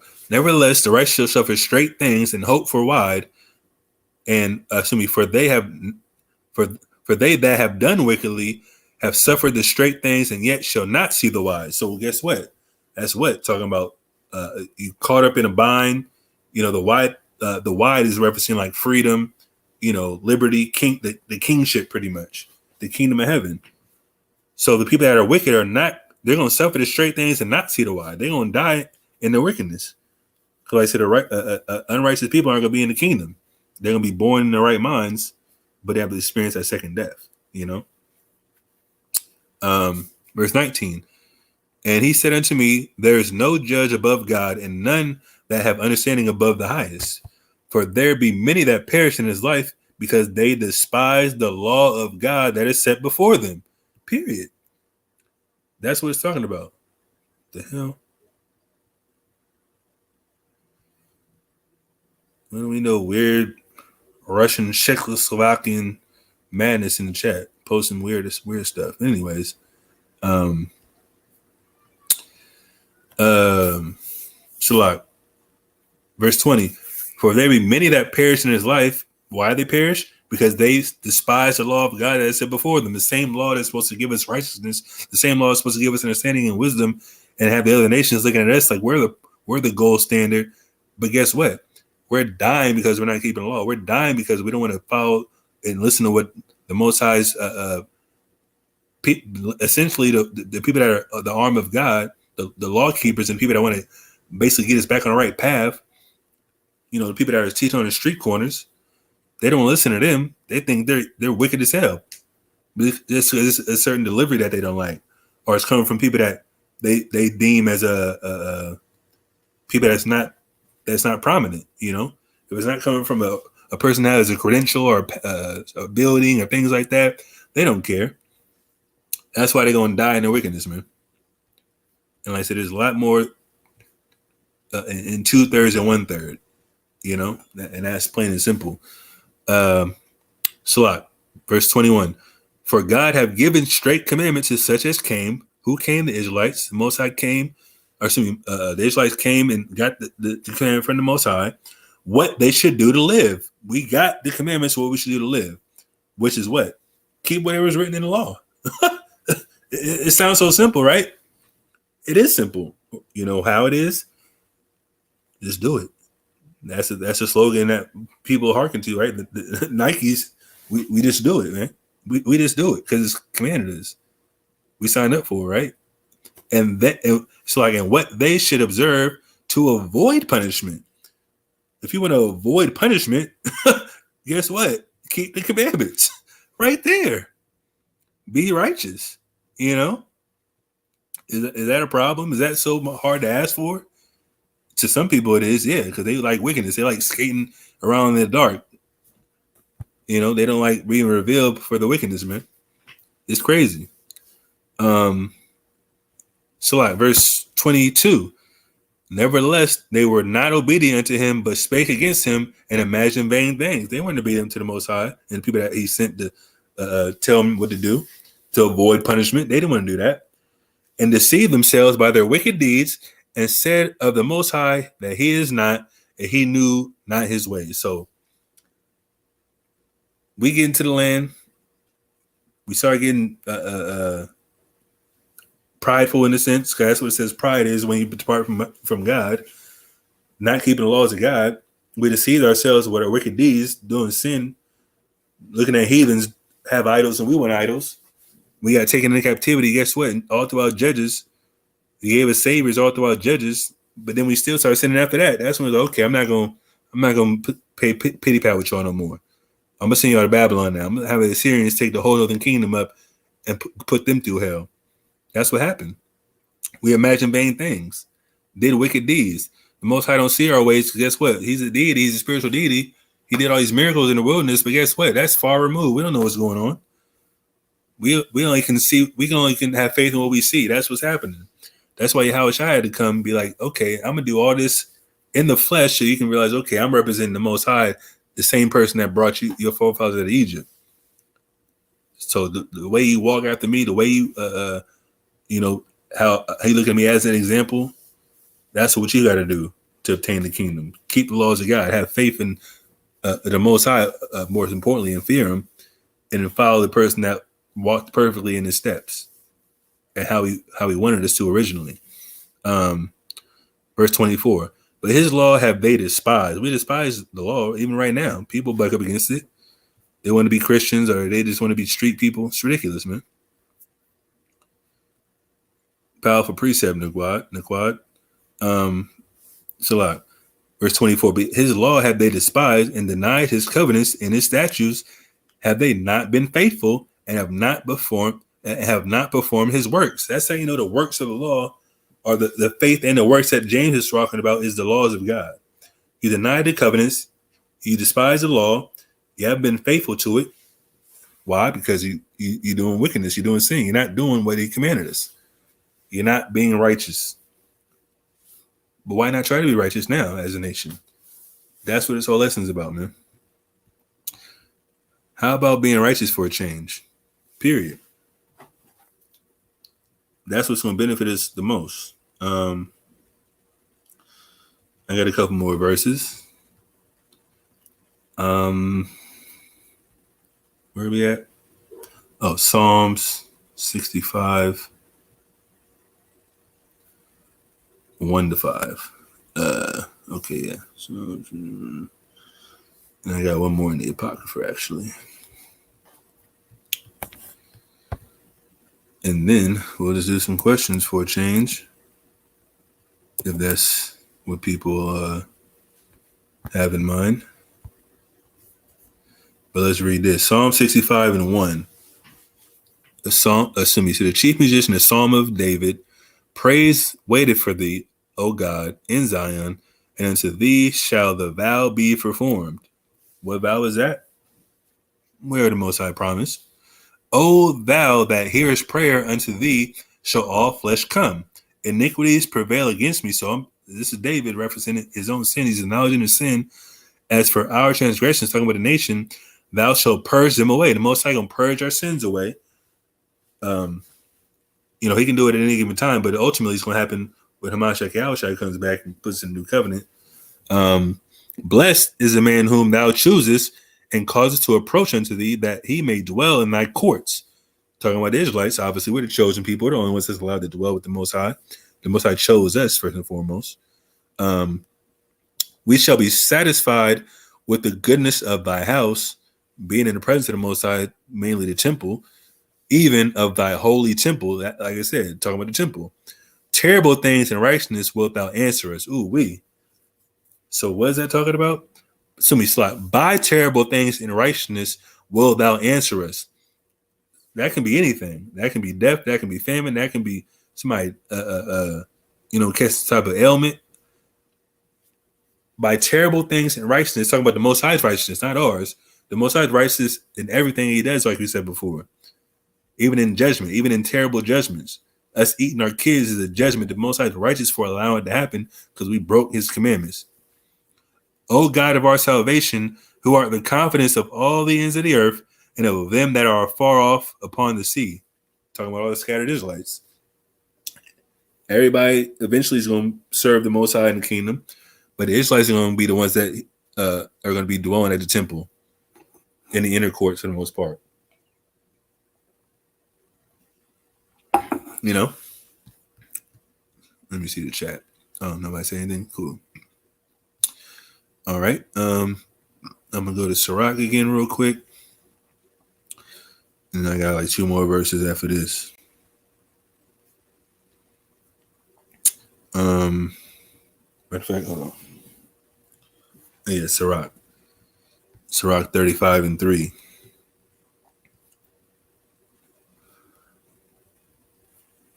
To depart from wickedness is a thing pleasing to Yahweh. Plain and simple. So if you depart from wickedness, what? You're on the road to righteousness. And to forsake unrighteousness, period, is a propitiation. A propitiation is what? Like a sacrifice, an atonement.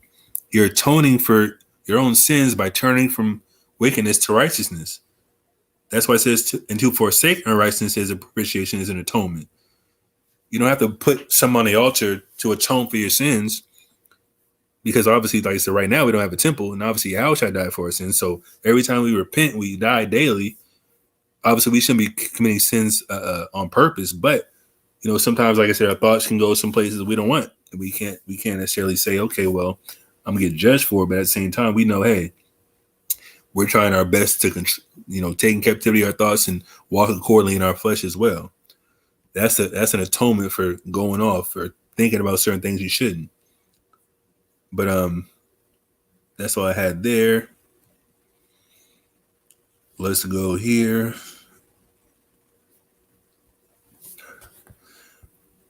Romans 1:17. For therein the righteousness of God revealed from faith to faith, as it is written, the just shall live by faith. And if you look at that Greek word, just is talking about people that keep the law. The righteousness of God is revealed from faith to faith. So you having faith. This is obviously after Mashiach died. You having faith. Obviously, the Most High is obviously your power, and you should fear Him. He sent His only begotten Son to die for our past sins because we were so wicked and we were, being oppressed left and right. Obviously, we're so oppressed now. But guess what? You having faith, you're going to be revealed righteousness, which is the keeping of the commandments, and obviously following Hamashiach's steps as our example of how to do it and walk accordingly. The just shall live by faith. You're going to be just for living by faith, and obviously the faith is going to be revealed by you doing what you're told. It's all in the Bible. It's like I said, it's so elementary for the most part, but as far as what you do on a daily basis, that's where it manifests, and that's where the faith comes in. That's when the actions and the works are tied into your faith. Faith without works is what? Dead. Plain and simple. So let's read the last verse. Job 22:21. We're going to read down. Acquaint now thyself with him, talking about the Most High, and be at peace. Thereby good shall come unto thee. Receive, I pray thee, the law from his mouth. Receive the Most High's law from his mouth, and lay up his words in thine heart and your mind. Think about meditate on the laws. If thou return to the Almighty, thou shalt be built up. And that's what we want. We're trying to be built up as a kingdom, as a nation, as Israelites, not be niggas and spicks on the streets. We're going to be built up in righteousness as the law pronounced, coming out of Egypt, being in the wilderness, learning what the laws were, and still going against the grain. We got to do the same thing again 3,000 years later, but this time he's only going to save a remnant out of America, in the Americas, slot, and that's people that scattered abroad. We're going to be the ones that's going to be built up first as the first fruits, Let's read that again, slot. If thou return to the Almighty, thou shalt be built up. Thou shalt put away iniquity far from thy tabernacles, from your body, from your thought process. Then shalt thou lay up gold as dust. We're going to have so much gold, it's going to be as dust. We're going to be like like it says in, I think it's another Psalms that says, or excuse me, not Psalms, but I think it's in Zechariah or Zephaniah, one of the two, where the streets going to be paved with gold. We're going to have gold everything, man. What's that song that came out? Gold on my chain. Gold on my watch. Or whatever it's called. I forgot the title of it. But anyways, verse 24. Then shalt thou lay up gold as dust, and the gold of Ophir as the stones of the brooks. Yea, the Almighty shall be thy defense. The Most High is going to defend us once we come back to the law. And shall lift up thy face unto God. Thou shalt make thy prayer unto him, and he shall hear thee. Most High is going to hear your prayer once you keep the law that came out of his mouth. It's written in 5 chapters. We can read it day and night. Look at Yahushua, how he kept the law out of the Most High's mouth. Did all type of miracles and was perfect.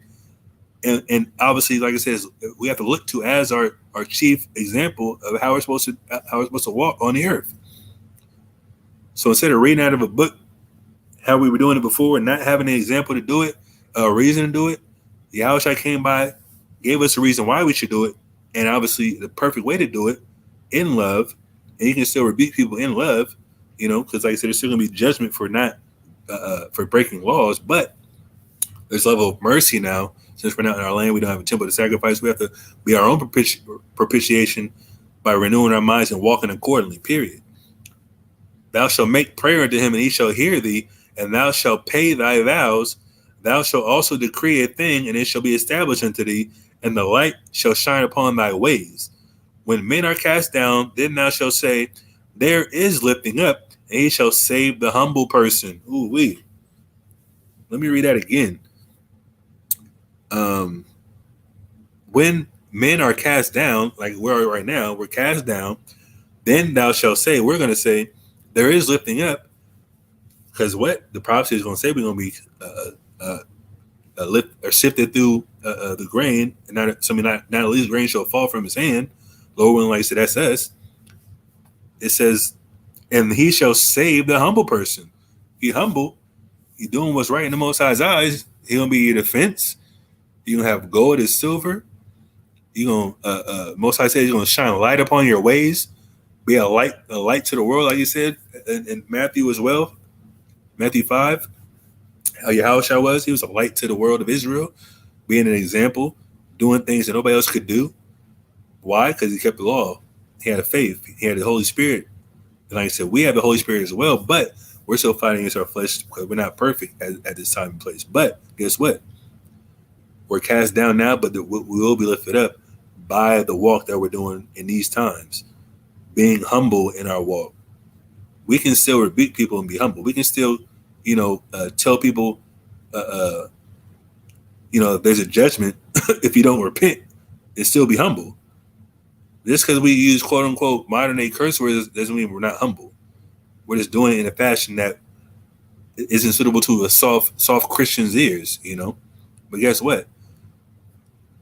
There's worse things than curse words when the Most High send a missile at you, But guess what? Our job is to teach our people, whether they hear or forbear, like it says in I think it's Ezekiel.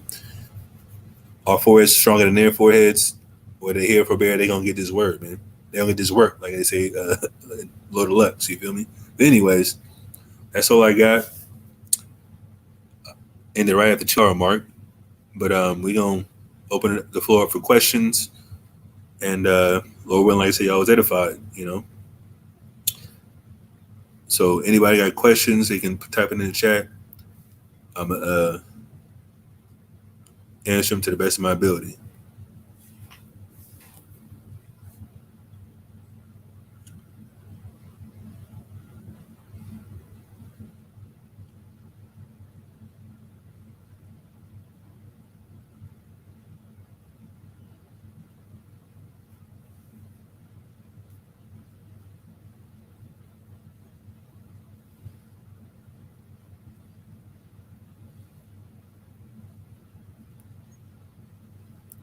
Questions. I got about 4 minutes. If no questions in 4 minutes, I will be exiting stage left.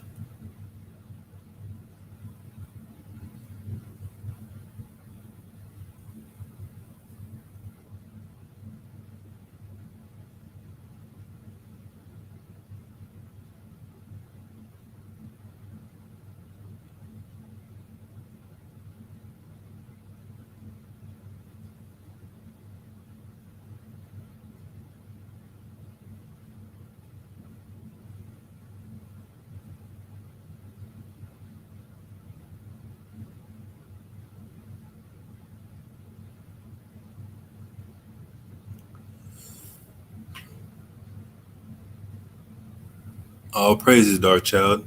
The water.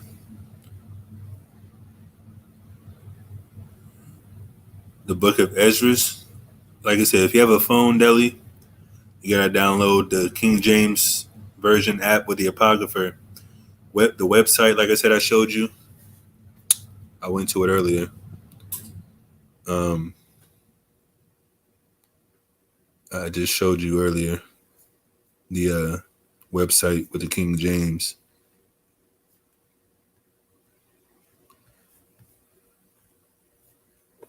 It's the King James Bible online, right there at the top. Or, like I said, BibleGateway.com has the Apocrypha. I don't think it has Second Ezra though. Salaki. I don't want to. I don't want to say it's on Bible Gateway. Like I said, it's second. I didn't find Second Ezra in Bible Gateway. Um,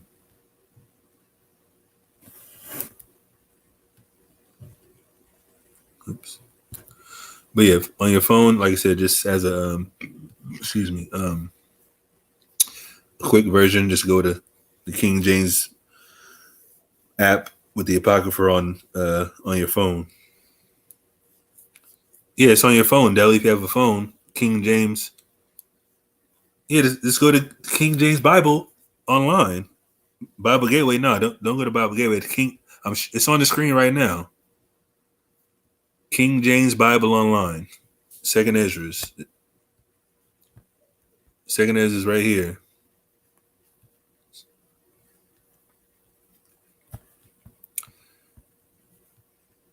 I'm looking at it right here on the website. So if you don't have a phone, I mean, even on your phone, you can look at this up. You know.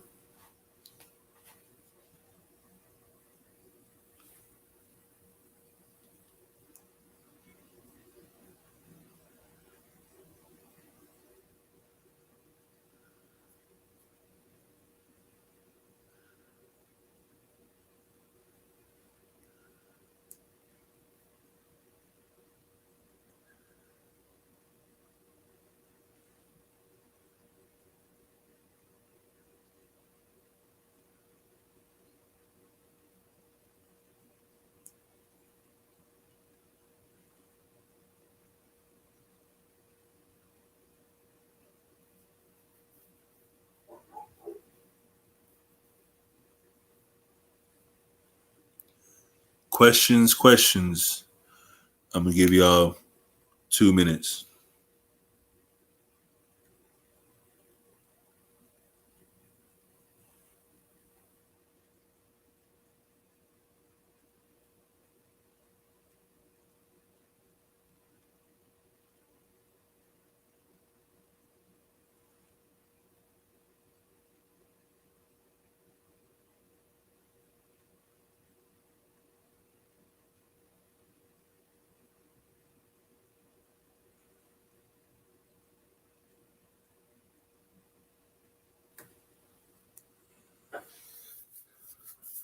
Two minutes.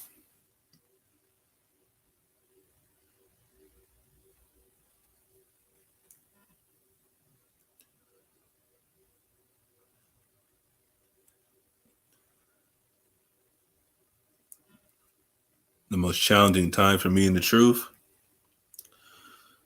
when I was damn near homeless. That was around like 2018. Um,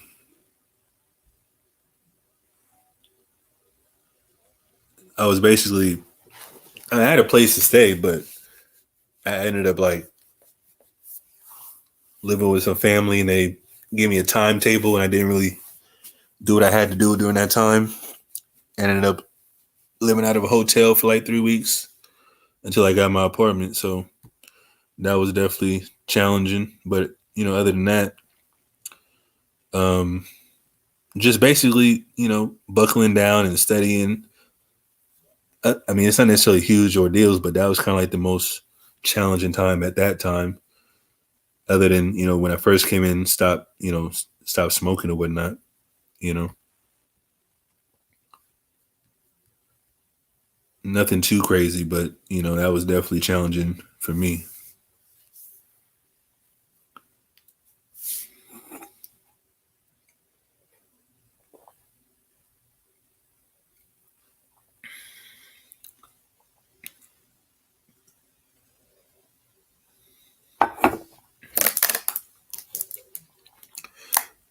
All right.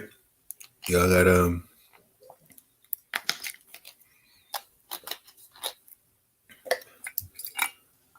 another minute and a half, 2 minutes.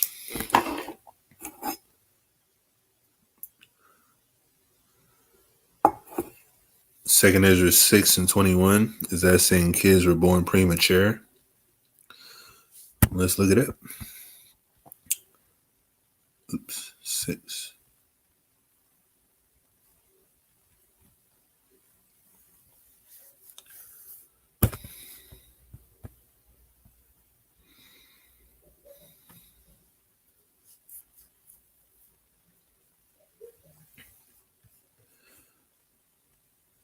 As a matter of fact, yeah, that's exactly what it's saying. And the children of a year old shall speak with their voices. The women with child shall bring forth untimely children of 3 or 4 months old, and they shall live and be raised up. And we know what that's called in this time. It's called a premature baby. That happens sometimes. So yeah, that's in reference to premature children. So yeah, that's it's right there in the text. And they survive. Like I said, they're gonna be raised up. So yeah, they're gonna survive and live.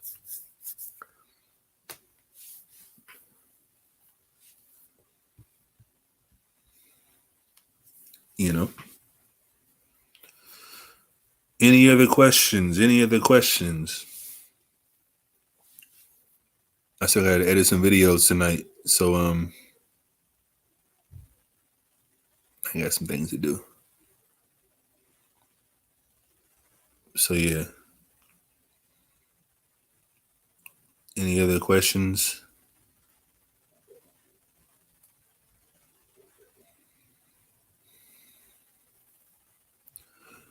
Again, the bar dark child. All praise to the Most High. You had the answer the whole time.